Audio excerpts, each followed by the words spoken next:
The legend of Blackwood Manor had haunted the small town of Riverton for generations.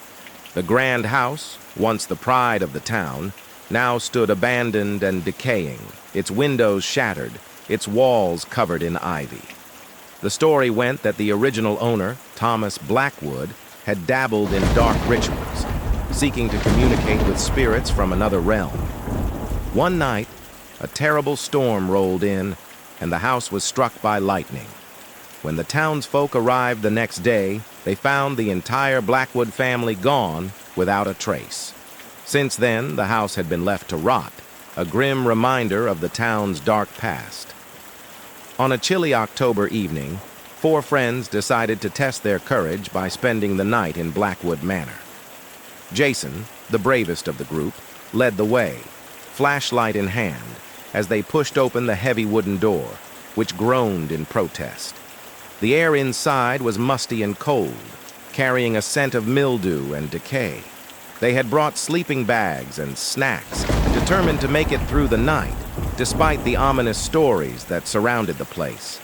As they explored the house, their footsteps echoed through the empty rooms, creating an eerie soundtrack to their adventure. The wallpaper was peeling, revealing patches of mold underneath, and the floor was littered with debris. In the grand foyer, a massive chandelier hung precariously from the ceiling, its crystals dulled by years of neglect. "Look at this place," Sarah said, her voice a mix of awe and fear. "It must have been beautiful once." "Yeah, before it became a ghost house," Mike added, trying to lighten the mood with a nervous laugh. They set up camp in what appeared to be the old dining room, its long table still adorned with dusty candlesticks and tarnished silverware. As night fell, the wind picked up, howling through the broken windows and causing the house to creak and groan. They huddled together, telling stories and trying to ignore the unsettling sounds around them. Around midnight, Jason decided to explore the upstairs alone, despite the others' protests. "I'll be fine," he insisted. "Just want to see if there's anything interesting up there." He climbed the grand staircase, his flashlight beam cutting through the darkness. The upstairs hallway was lined with portraits of the Blackwood family, their eyes seeming to follow him as he walked past. He entered the master bedroom, where a massive 4-poster bed dominated the space. The air was even colder here, and Jason shivered despite his jacket. As he turned to leave, he heard a faint whisper, like someone calling his name. He froze, his heart pounding. "Who's there?" he called out, but there was no answer, only silence. He hurried back downstairs, eager to rejoin his friends. When he reached the dining room, he found it empty. Their sleeping bags were still there, but there was no sign of Sarah, Mike, or Lisa. Panic set in as he called out for them, his voice echoing through the empty house. He searched every room, but they were nowhere to be found.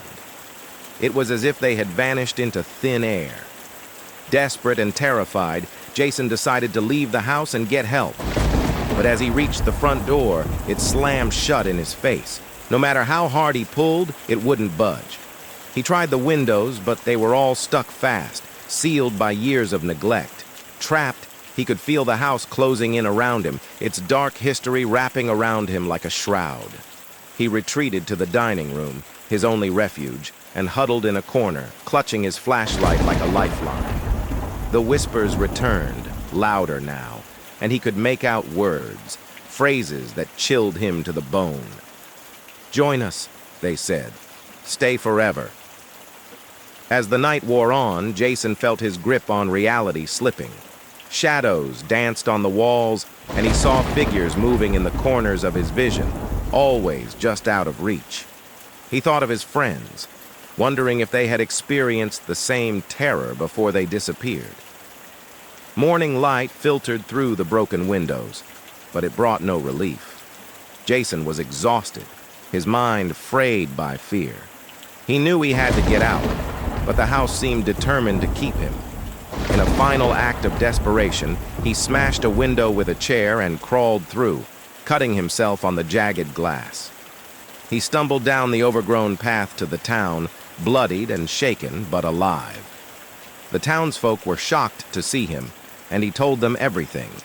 A search party was organized, but when they returned to Blackwood Manor, there was no sign of Sarah, Mike, or Lisa. The house had claimed them, just as it had the Blackwood family all those years ago. Jason never recovered from his ordeal. He left Riverton, unable to bear the memories of that night. Blackwood Manor remained standing, a silent, menacing presence at the edge of town, waiting for the next group of curious souls to venture inside, never to be seen again.